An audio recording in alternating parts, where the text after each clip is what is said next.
So yun guys, sana may matutunan kayo. Bibigyan ako ng maraming tips sa inyo sa game na to.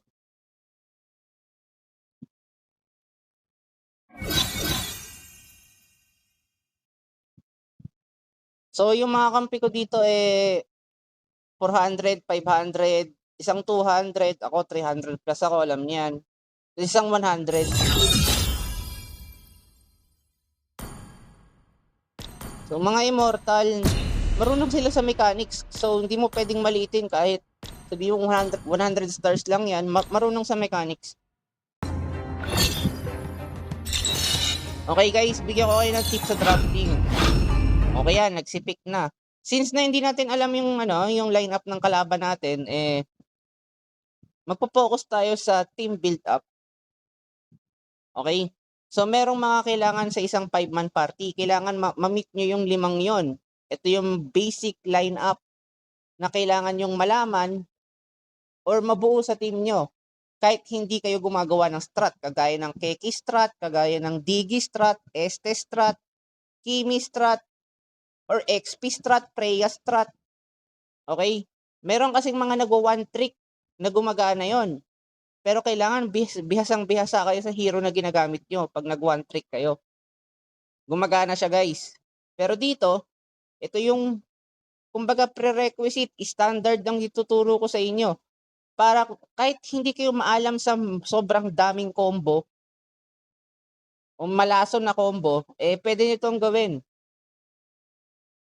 Okay? Unang-una, tatandaan nyo, sa party, kailangan merong burst physical.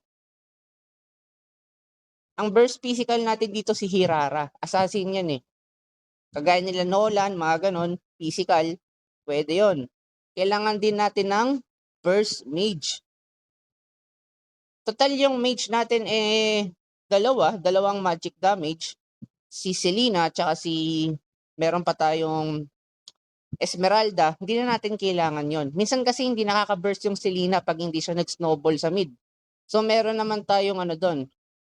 Kumbaga meron tayong dagdag na magic damage kay Esme kahit mag-hybrid build siya. So pasok to. So yung dalawang prerequisite na gawa natin. Yung pangatlo, kailangan nyo ng sustain. Sa lineup na to, meron tayong sustain na Esme. Ang problema, yung sustain niya ay pang sarili lang. Okay? So, kailangan natin mag-pick dito ng healer. Tapos, isa pang kailangan mong isipin, yung pang-apat mong iisipin is CC. Okay? Maraming klase ng CC, di ba? May suppress, may stun, may knock up, may hold. Okay?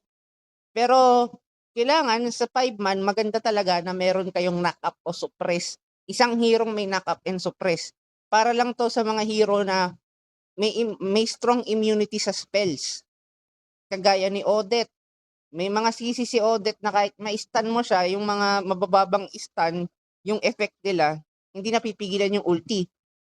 So, kailangan mo ng knock up at suppress. Okay? Kagaya ni Yuzong, yung dragon niya. Hindi mo naman basta-basta may yon. May stun, immune yun, di ba? Strong immunity. So, kailangan mo ng suppress. Okay, nagigets nyo guys? Nagigets nyo? So, yung pangatlo, sustain. Meron tayong sustain hero si SP. Ang pang-apat mong iisipin, stun. Tsaka isa pa, si Esme, para lang yun sa sarili niya.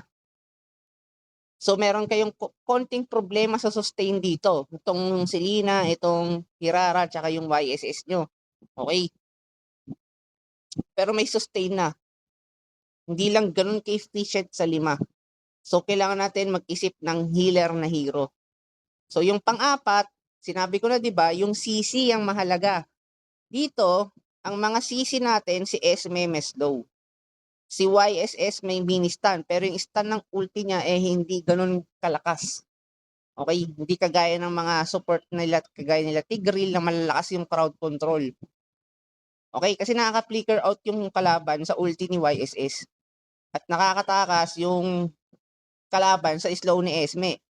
Kasi bibili lang sila dyan ng top boots tsaka brute force.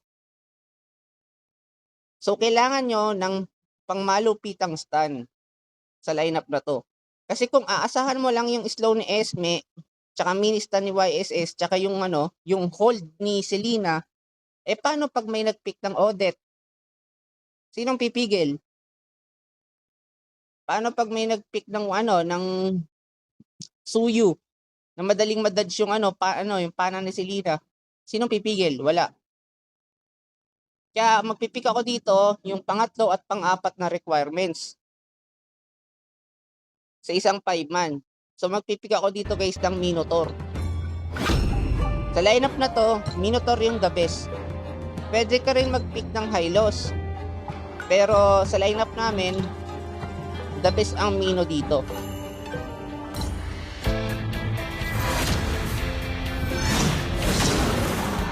Problema lang na meron pa ring skill ng kalaban or passive ng kalaban na immune sa knock-up kagaya nila Yusong. Kaya nga ang ginawa ko dito, nag-pick ako ng Mino. Kasi ang Mino may sustain na, may stun pa. So pag lumapag ang dragon, pwede kong banatan. Pag ang Lapu naman immune, pwede ko ma-knock up hanggat hindi pa bumabagsak yung espada niya. Okay? Yun yung timing kay kay Lapu-Lapu. Pag i-stunin ka niya ng espada niya, pwede mo siyang ma-stun doon kasi hindi pa siya doon CC immune. Pag sumayaw siya, parang kay Martis. Yun yung CC immune ng Lapu. So dalawang weakness ng Lapu guys. Bago lumapag yung espada, tapos after sumayaw. Hindi ako nag-pick ng Kaja dito guys. Kasi meron na kaming pang pick up na hero si Selena. Okay? Tapos, ang ulti ni Kaja alam naman natin matagal ang cooldown. Okay? Kailangan natin ng AOE dito. Kaya Minotaur. Pero sa inyo, pwede rin dito mag-pick ng Grok. Maganda rin ang Grok dito, pero mahirap siya laruin kasi malilikot yung mga kampe mo. Maraming pwedeng i-pick the hero, pero sa akin, Mino makakasabay. Tremble before the might of Taurus! Mahalaga yung drafting sa 5-man guys. Pag lamang sa drop yung kalaban, nahihirapan kayo.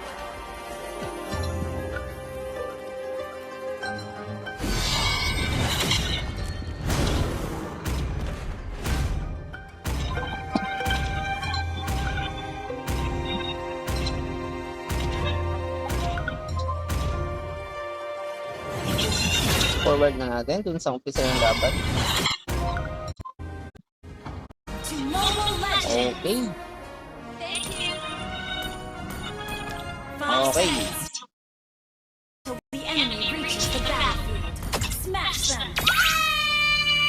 Ang boots na kinuha ko dito guys is rapid boots. Ang logic lang naman yan kasi, ang mga kampi ko kasi puro mobility. Mabilis maglakad si Esme.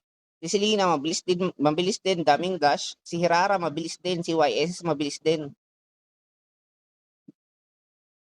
Tsaka kailangan kong mag-keep up sa kampe, kaya tayo dito nag-rapid boots. Pero pwedeng pasok dito ang dito guys. Ang tawag dito. Ang top boots. Pasok na pasok. This battle will be glorious. Rapid boots lang ako kasi mas makaka-blend sa kampe. So dito, ito yung bagong rotation ngayon na ginagawa ng mga high rank immortal. So ang ginagawa dito si Esme, kung makikita mo ang posisyon ni Esme sa mapa guys, tinitignan niya kung may mag-i-invade. Okay? Tandaan mo, yung kalaban, hindi agad dyan dediretso sa blue buff. Wala namang Hanzo Kung sakaling mga naka-Hanzo, pwede pa. Pero kung ibang hero, negats yan. Kasi makunat ang blue buff. Makunat-kunat siya compared sa green jungle monster. Kung nakikita nyo sa baba, ang bagong rotation ngayon is pwede yung 3-man leash doon sa may green. Kasi pwede na mag-leash ngayon ang MM tsaka EXP. Okay? Kung mapapansin nyo, magti-25, nakikita nyo yung creeps. Mag-i-spawn yung green monster doon sa tinatayo ng tatlong kakampi. So, pwedeng mag-leash yung kakampi.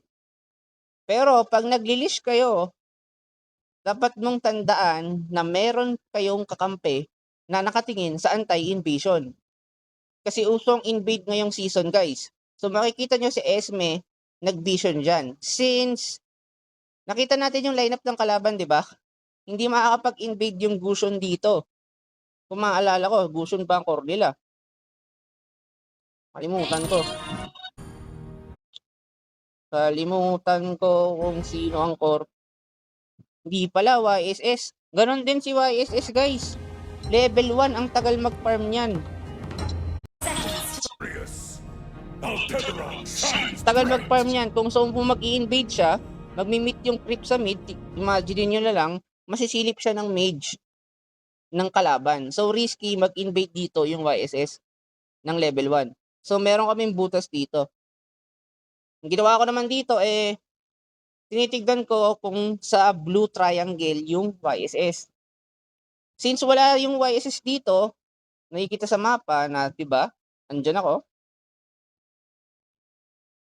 Tapos, si Esme is nag-push through na sa, sa jungle ng red side para ma-delay yung YSS. Okay? Since walang nag-leash sa kanya, naghahanap yung kalaban, sa side namin, safe na safe yung Esme dyan, manggulo. Enemy not taking purple. Launch attack. Ngayon, ito ang sinasabi ko sa mga roamer, guys, na hindi kayo basta-basta sumusugod. Dapat, yung skill nyo at ang skill ng kakampi mo, magtugma. Para ma-maximize nyo yung damage na may bibigay nyo sa kalaban. Kung mapansin nyo, kung babak natin, hindi ko agad inistan yung Eudora. Inantay ko muna na kayang lapagan ng mage ko.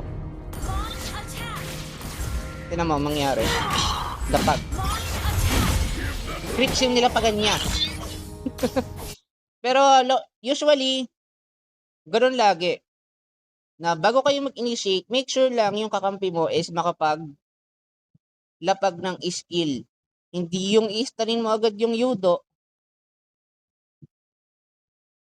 Patience lang, guys. Hindi basta-basta nag-GG. So be mindful kayo sa mapa yung posisyon ng kakampi nyo. Yon. So unang-una nakita natin na, 'di ba, nakita natin na yung information ng mapa is yung nag-list yung kakampi ko, andyan ang Esme, andito ako. Tapos, nakita natin na nagbibitil yung core ng kalaban, di ba? So, sa information pa lang na yun, alam ko na 100% nasa red buff yung core ng kalaban. So, nag-call na ako ng request backup sa red buff ng kalaban para i-delay yung kalaban. Okay? Huwag nyo lang papansinin yung Hirara natin kasi sobrang OP ng Hirara ngayon. Ang nangyari kasi dito, level 2 pa lang si Hirara, gumank na. Ganyan kasi yung hero na yan. Level 2 pa lang yan. Pumapatay na yan mag-isa.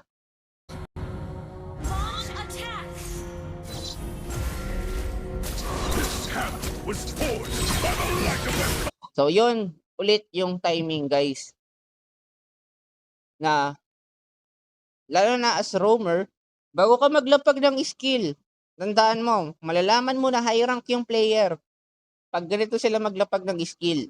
Hindi yung inistan ko agad yung YSS, inantay ko na reachable siya ng Selena. So makikita nyo dito, guys, na yung maximum damage ng dalawang hero namin, magagawa namin siya.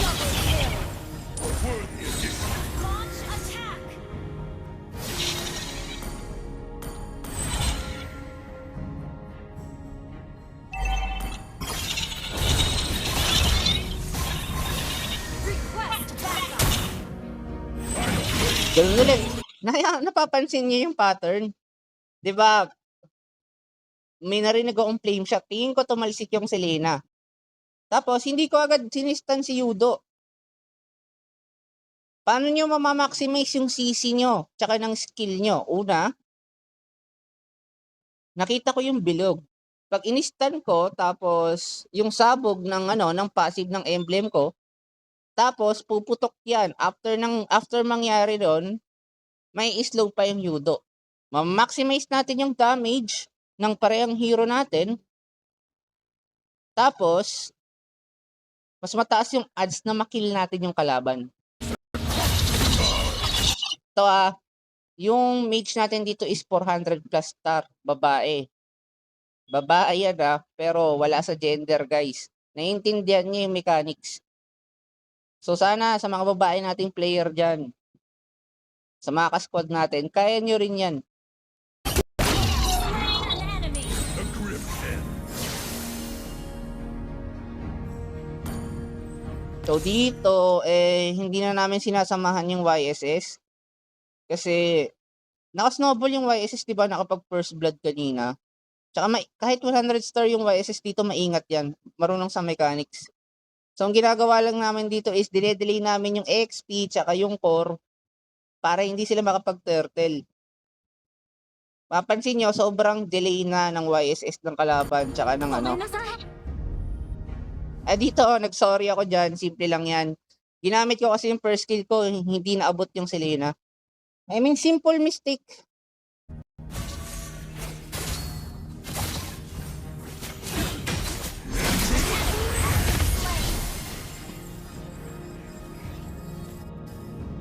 By the way guys, hindi kami naka-comms sa game na to. Walang comms dito.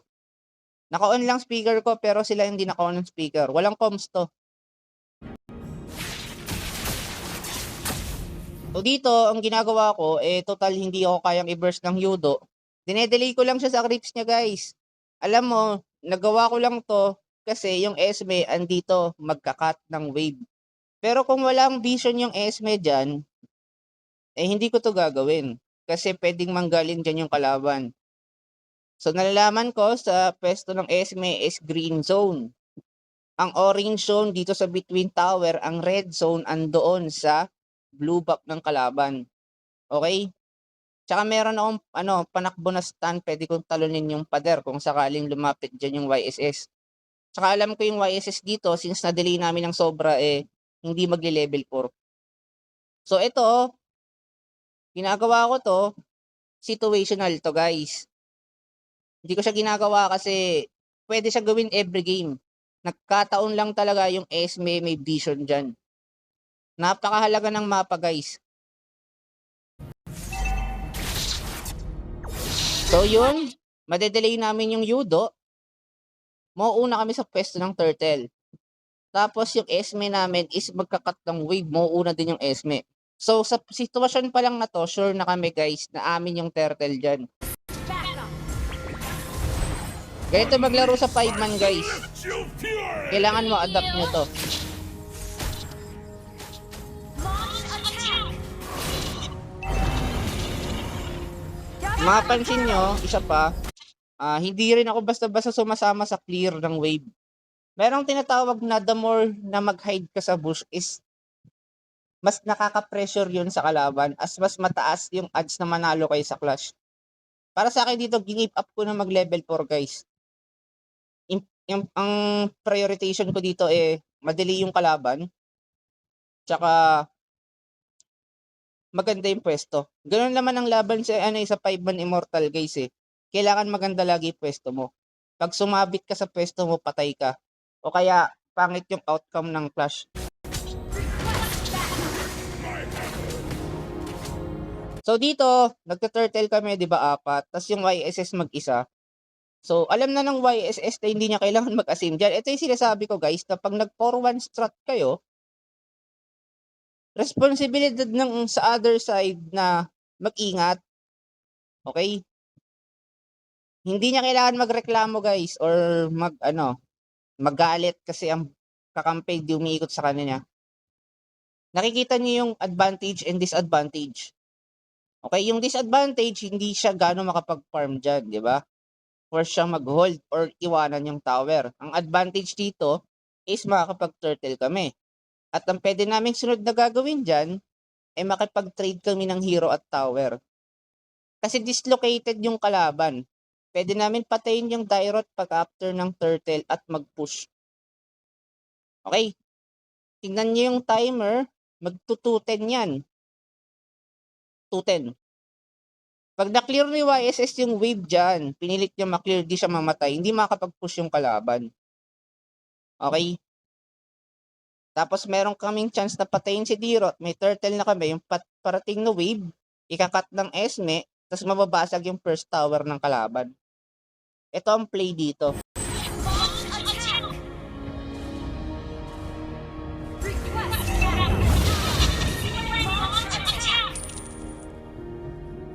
Dito guys, nag-decide kami na tumulong sa YSS.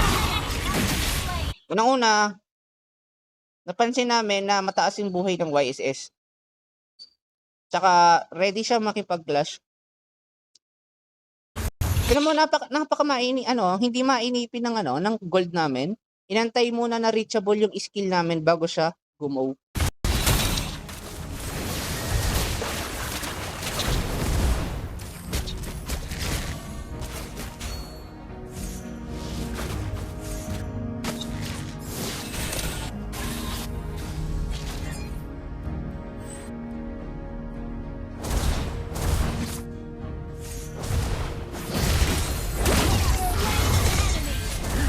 Not worthy of ascension. Crush them to stardust. Ang technique lang dito sa microhan, kung gusto mong tumama yung skill mo, makikita mo yung movement ng hero niya. Kailangan mo ma-imagine dito yung cursor ng daliri ng kalaban, kung anong ginagalaw. Pag nag-up and down siya, kunyari, up, down, up, down. Pag pag yung cursor niya nag-down, biglang bumaba yung hero niya, meaning, yung hero niya hindi makakabalik agad sa taas, kahit i-up niya yung cursor. So, yun yung weakness kung kailan mo i-stunin yung kalaban mo. Yun yung ginawa kong timing dito sa Gusion. Minsan, hindi nyo lang nare-realize, ginagawa nyo rin yun, pero kung iisipin mo logically, ganun yung nangyayari. So, mas mataas yung accuracy mo, lumapag yung skill mo. Kasi, may hirapan siya mag-micro. Pag binmicro niya ako nyon, binalik niya yung cursor sa taas, merong turn rate lahat ng hero, guys. Kung mapapansin nyo. Okay? Kung mapapansin nyo, pag nakatalikod yung hero nyo, minsan pag nag-skill kayo sa other side, may delay. Ang tawag doon is turn rate. So kung gustong dumadge ng Gusion doon, paangat, yung turn rate niya, yung hero niya, harap pa sa likod niya. Bago umandar yung hero niya, paangat. Okay, so dapat alam nyo rin yung logic sa sa turn rate. Kasi mahalaga yun sa milliseconds reaction. Kung saan mo ilalapag yung skill mo.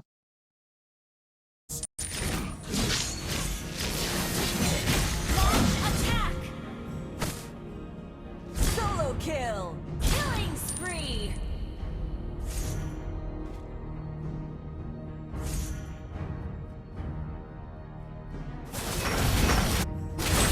Mega kill. Seal your resolve.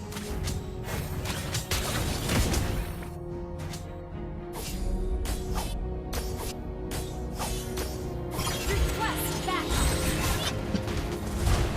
Makikita nyo yung kalaban dito, baldadong baldado. Let their Yung resolve Dirot hindi break makapag-clear upon ng my wave. armor. Yung YSS hindi makapag-farm. Thank you. Request backup. Sa ko nag-a-apply lang ako ng pressure. Okay? Nakita niyo yung connection doon, guys? In-stun ko yung kalaban bago maubos yung stun duration ni Selena para na naman ma-maximize yung CC namin. Na-maximize namin yung stun namin. Okay?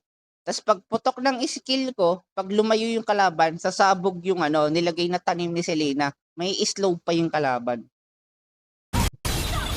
Yan o. Pwede ma-chase yan. Request backup.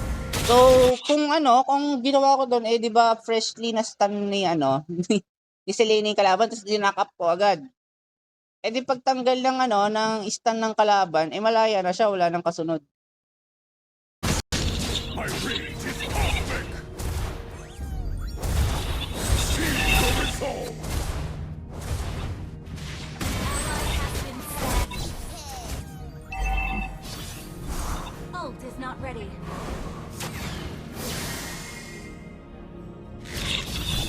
Astreus, watch over me. This will suffice. Seal your resolve.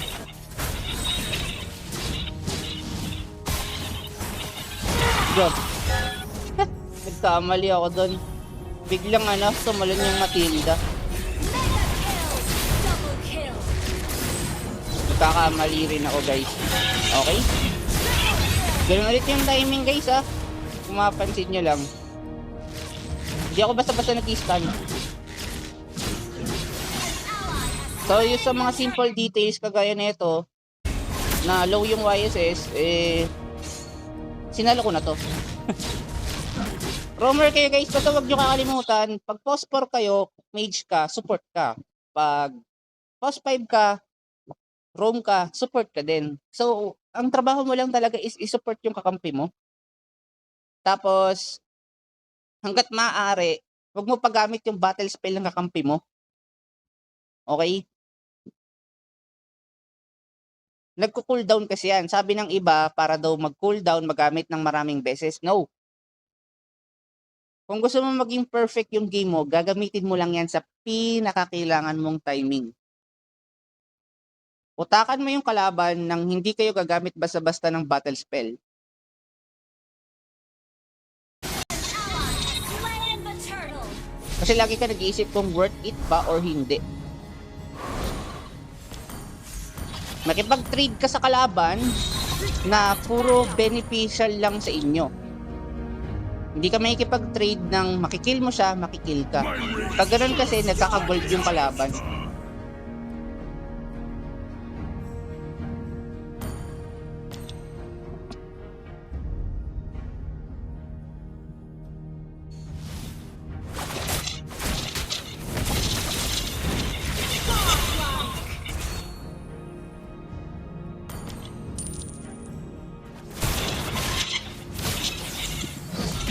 Monster kill.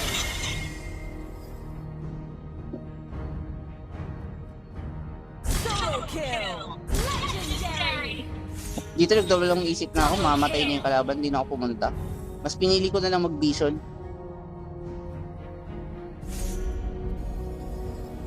Request backup.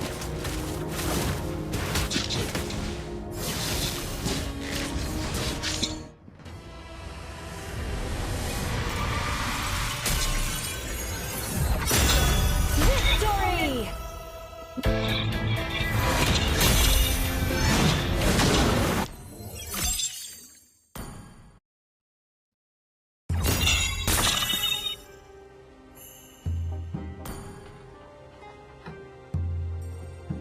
So yun guys, para to guys sa mga ka-squad members natin na naliligaw pa mag-roam. Sana marami kayong matutunan guys. Ito na, gameplay ko na to mismo guys. Gameplay ko na mismo to.